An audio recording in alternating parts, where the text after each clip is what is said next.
Hello guys, how are you. तो आज बात कर लेते हैं कि कैसे मैंने क्रेटा के रेट पे स्कॉर्पियो एन ले ली। तो हम चलते चलते बात कर लेते हैं।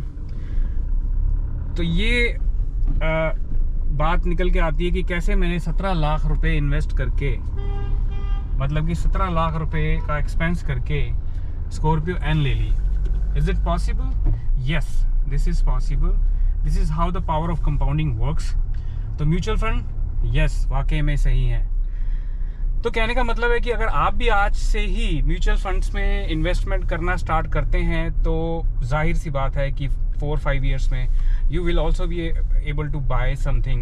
You will be able to achieve your short term or long term targets depending on your needs. कि आपकी नीड क्या है। कि अगर आपको मान लो फ्लैट लेना है, आपको कार लेनी है, आपको कोई ट्रिप मारनी है विदेश की या कुछ है, तो आप हर चीज़ प्लान कर सकते हैं। क्योंकि देखिए, मार्केट में आपको बहुत सारे लुभावने ऑफर मिलते हैं बैंक्स की तरफ से कि आप लोन लीजिए, डोंट वरी अबाउट एनीथिंग, आप लोन लीजिए। आप फॉरेन ट्रिप मारनी है, फॉरेन ट्रिप मारिए, और आप उसके लिए भी लोन लीजिए, आप एजुकेशनल लोन लीजिए, आप गाड़ी के लिए लोन लीजिए, मकान के लिए लोन लीजिए। तो मुझे लगता है कि वो लोन लेना एक लायबिलिटी है।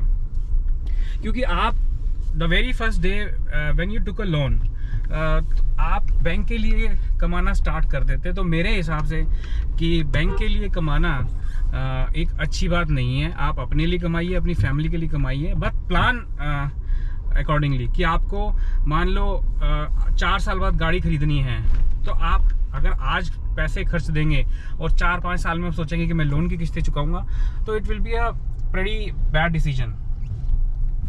तो चलो, मैं तो ये आपको लिंक इससे रिलेटेड कि मैंने कैसे कहाँ पे इन्वेस्टमेंट की और मैंने किस तरीके से पैसे बचाए और कैसे मैंने उसके अंदर इन्वेस्ट किया और कितने % का मुझे ईयर ऑन ईयर इंटरेस्ट मिला, और मैंने पैसे को निकाला म्यूचुअल फंड से और मैंने अपनी गाड़ी ले ली।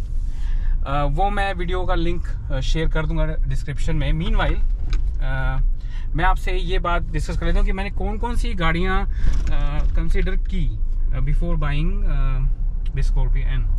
तो सबसे पहली जो गाड़ी थी वो थी टाटा सफारी। टाटा सफारी गाड़ी बहुत अच्छी थी। उसके अंदर 6, क्योंकि हमारे घर में मेंबर्स हैं, वो आराम से बैठ सकते थे उस गाड़ी के अंदर। तो वो गाड़ी अच्छी थी। उसका हाइड्रोलिक पावर स्टीयरिंग था। जो उसमें थोड़े बहुत इश्यूज थे वो थे कि ड्राइवर सीट में थाई सपोर्ट कम थी, और जो उसका फुट हॉल था वहाँ पे थोड़ी स्पेस की कमी थी। बार बार जैसे क्लच दबाता था या कुछ करता था तो मेरा जो नी है वो बार बार उससे डैशबोर्ड से टकरा रहा था।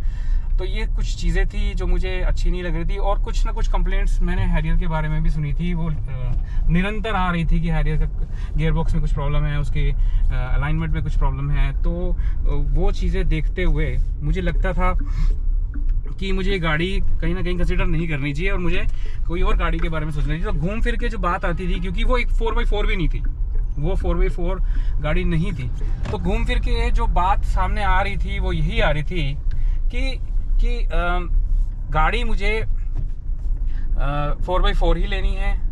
तो अवेलेबल ऑप्शंस कौन से थे? MG ग्लोस्टर था, टोयोटा की फॉर्च्यूनर थी, और अपनी फोर्ड की एंडेवर थी। तो फोर्ड की एंडेवर गाड़ी नहीं ले सकते थे क्योंकि फोर्ड कंपनी जाने वाली थी।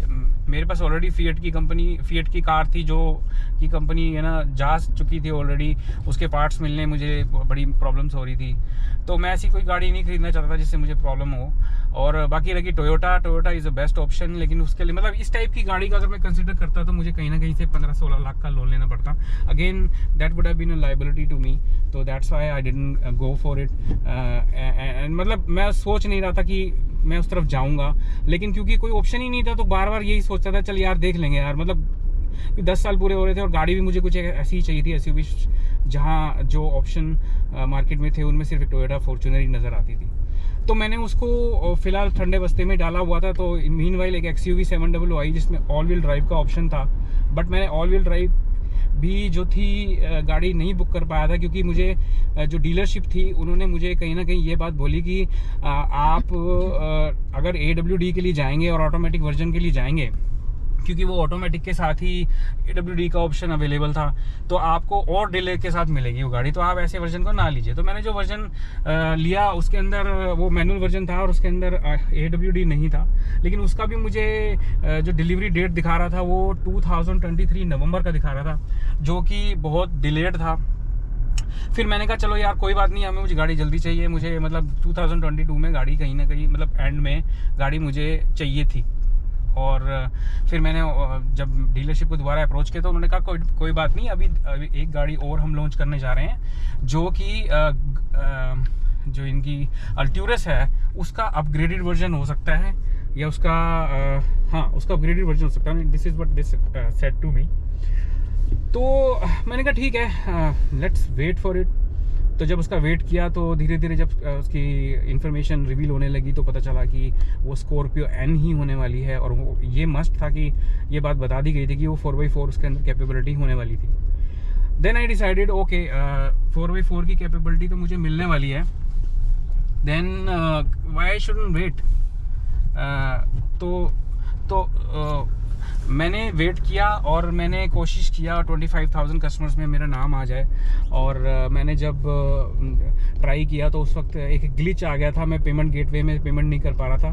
तो बाद में लेटर ऑन मुझे पता चला कि ये सिर्फ मेरे साथ इशू नहीं था, सब लोगों के साथ इशू था। तो फिर मैंने मिस्टर महिंद्रा को ट्वीट किया और उनकी टीम की तरफ से मुझे रिप्लाई आया कि आप मतलब 1-2 दिन बाद they did some research and after the research they send me an email।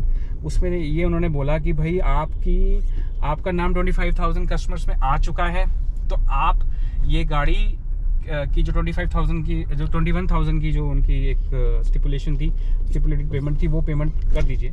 मैंने वो पेमेंट कर दी और उसके बाद मेरे को ये गाड़ी 26 सितंबर को मिलने वाली थी, लेकिन डीलरशिप के पास कुछ ज़्यादा ही गाड़ियाँ थी उस दिन डिलीवर करने के लिए, तो उन्होंने मुझे डिलीवर नहीं की। लेकिन that was not a bad, मतलब वो इतना कोई इशू नहीं था। तो 28 को मुझे मेरी ये वाली गाड़ी अल्टीमेटली मिल गई। तो जब मुझे ये वाली गाड़ी मिली तो उससे पहले मैंने PDI चेक भी किया था, और वो PDI का वीडियो भी मैंने बना रखा है, वो भी आप मेरे चेक उसमें प्लेलिस्ट में देख सकते हैं। तो ultimately at the end of the day जब ये गाड़ी मुझे मिली तो मुझे लगता है कि फॉर्च्यूनर ना लेके मैंने बहुत अच्छा किया, क्योंकि इस गाड़ी के अंदर जो फीचर्स हैं वो काफ़ी अच्छे फीचर्स हैं, और ये 4x4 कैपेबिलिटी के साथ है। तो ये गाड़ी आपके सारे जो भी चेकलिस्ट के बॉक्सेस हैं वो सारे फुलफिल करती है। फुल ब्लोन SUV है, इसके अंदर आपके 6 पीपल आराम से मतलब बैठ जाते हैं, काफ़ी स्पेशियस है। तो ये सारी चीज़ें जो थी वो मेरे अनुकूल थी, तो इसलिए मैंने फिर ये गाड़ी ले ली फाइनली। लेकिन जो मीनवाइल मैंने कई सारी मैंने जैसे उसकी जो कंसिडर कर रहा था मैं गाड़ियों को, तो उन गाड़ियों में एक नाम रह के जीप कंपस का भी आता था। ये जीप कंपस जो थी वो 4x4 थी, लेकिन एज आई सेड अर्लियर कि मैं ऑलरेडी फिएट की कार चला रहा था और उनके पार्ट्स की जो अवेलेबिलिटी थी वो कहीं पे भी होती नहीं थी, तो इसलिए मैं जीप की तरफ मतलब देख भी नहीं सकता था क्योंकि मेरे को उनकी सर्विसेज से डर लगता है। कई सारे पार्ट्स की अवेलेबिलिटी नहीं होती, कई सारी चीज़ें वो लोग नहीं कर पाते हैं, और मुझे पता था इन फ्यूचर भी वो नहीं कर पाएंगे, और हो सकता है कि वो फिएट की तरह कल्टी मार जाएँ, वापस भाग जाएँ, आज नहीं तो कल ये होने वाला है। तो इसीलिए मेरे को उन पर ट्रस्ट नहीं था, इसलिए मैं उस गाड़ी के लिए मैंने सोचा भी नहीं। मुझे अपनी इंडियन कार चाहिए थी, क्योंकि कहीं ना कहीं मुझे नहीं पता बट मैंने सुना है पीपल इन यूट्यूब वीडियोस में कि टोयोटा का भी जाने का हिसाब किताब था, बट उसको मारुति ने बचा लिया। तो इसीलिए गाड़ी खरीदने का मन जो था वो टाटा का या फिर इसका ही था, महिंद्रा का। तो फाइनली मुझे लगता है कि जो एक बहुत बड़ा गैप था, फॉर्च्यूनर से पहले कोई भी 4x4 कार अवेलेबल नहीं थी जो फुल ब्लोन हो, लुक लाइक हो फॉर्च्यूनर, और उसकी जो उसकी मोनोपोली है उसको ब्रेक कर सके। तो मुझे लगता है ये गाड़ी आज की डेट में आ चुकी है जो कि उस काम को कर सकती है, और उस काम को इसने ऑलमोस्ट कर दिया है। जो हमारे जैसे मिडिल क्लास के लोग हैं ना, उन लोगों के लिए ये कार फॉर्च्यूनर से कम नहीं है, और मुझे तो लगता है उससे ज़्यादा ही है, क्योंकि ये इंडियन कार है, कोई डर नहीं है, इंडियन कार कहीं नहीं जाने वाली। और महिंद्रा मिस्टर महिंद्रा है वो सुनते हैं, मुझे लगता है कि हम उनको अगर कुछ अपील करें तो he is there to listen to us. तो एक तो ये हो गया, ठीक है। और गाड़ी कौन सी थी जी, मैंने आपको बताया MG की गाड़ी मैंने क्यों नहीं ली, क्योंकि चाइना का मैटर था उसके साथ, मैंने MG की गाड़ी को कंसिडर नहीं किया। और टाटा की आपको बता दिया मैंने, सफारी का क्यों नहीं किया। और फिर गाड़ी XUV 700 की बात रही, वो डिले मिल रही थी, उसके अंदर ADAS का फीचर था, फिर उसके अंदर भी कई सारे प्रॉब्लम्स इश्यूज़ मेरे को सुनने में आ रहे थे कि उसकी शॉकर से रिलेटेड कोई इशू है, और उसका मैकेनिकल फेलियर्स हो रहे हैं, ब्रेक शू फेल हो जाता है, ADAS बार बार कई जगह पे ब्रेक मार देता है, और कई सारे इश्यूज़, तो इसलिए वो भी नहीं किया। और वो 4x4 नहीं मिल रही थी मुझे, मेरे को 4x4 गाड़ी ही लेनी थी। मैंने कहा मेरी एज भी 38-39 है, तो मैं सोच रहा था कि अगले 10 साल के लिए अगर मैं कोई गाड़ी लेता हूँ तो वो गाड़ी 4x4 ही हो, ताकि मैं जो चीज़ें करना चाहता हूँ, काफ़ी टाइम से मैं मतलब इस चीज़ के लिए सोच रहा था कि एक गाड़ी मेरे पास 4x4 और मैं उसको कहीं ना कहीं गाड़ी को चलाऊँ, अच्छी जगहों पर लेके जाऊँ, तो वो मैं अब कर सकता हूँ। तो this is what I wanted to do. So अगर आपको मेरा वीडियो अच्छा लगा हो तो कृपया करके लाइक कर दीजिए, शेयर कर लीजिए और सब्सक्राइब जरूर कर लीजिए, ताकि इन फ्यूचर मैं और वीडियोस इससे रिलेटेड बना सकूं। तो अभी गाड़ी को हम बैक कर रहे हैं, ठीक है। देखिए बाहर कितना उजाला हो गया है, गाड़ी तो अच्छी है, देखिए कैमरा ठीक है, मतलब थोड़ा सा इसके अंदर लैग है, बट इतना नहीं है कि आप मतलब खो जाओ और गाड़ी ठोक दो, ऐसा नहीं है। तो देखिए गाड़ी अब हम बैक कर रहे हैं, पीछे गाड़ी खड़ी है, आगे गाड़ी खड़ी है, गाड़ी के सामने से हो जाएगी पार, हो जानी तो चाहिए। हो गई जी, आवाज़ भी आ रही है, टू टू टू टू टू टू। ओह बड़ा पास चली कीजिएगा तो गाड़ी, ठीक है। अब इसको फ्रंट कैमरा का ऑन कर लेते हैं, क्योंकि मैनुअली इसको हर बार ऑन करना पड़ता है। सामने भी गाड़ी है, थोड़ा हमने साइड कर लिया, रोड से दूर हो गया। अभी देखिए अब इसको हम लेफ़्ट टर्न ले लेंगे, ले लीजिए। अब इसको हम डायनामिक गाइडलाइंस का यूज़ करते हुए इसको थोड़ा और पीछे करेंगे, और पीछे करेंगे, दीवार के साथ लगा देते हैं। तो देखिए ये गाड़ी अब रोड से थोड़ी सी रोड पे रह चुकी है, सॉरी। मुझे लगता है कि कैमरे में कैच हो रहा होगा, ठीक है जी। अब ये हमारी गाड़ी पार्क हो चुकी है, तो इस दौरान मैं आपसे एक, शायद मैं नज़र आ रहा हूँ इसके अंदर तो मैं आपको ये बता देना चाहता हूँ कि इस गाड़ी को चलाने में मुझे काफ़ी मज़ा आ रहा है, हम लोगों को काफ़ी मज़ा आ रहा है, मेरे साथ लिप्सा भी अवेलेबल है। तो अभी गाड़ी देखिए मैंने एक्सीलेटर छोड़ा है, तो सॉरी क्लच छोड़ा है, तो गाड़ी का AC तो नहीं चल रहा, अभी तो हीटर ही चल रहा है मेरे ख्याल, वो बंद हो चुका है, ये सिस्टम काम नहीं कर रहा है। जैसे ही मैं दबाऊंगा क्लच तो गाड़ी दोबारा से स्टार्ट हो जाएगी। एनीवेज, अगर आपको ये मेरा वीडियो अच्छा लगा और आप चाहते हैं कि मैं और वीडियोस बनाऊं, और if you want you can help this channel to grow, then please subscribe to my channel and like my channel and share the content that I am uploading to YouTube. Thank you so much for your help. Have a good day ahead.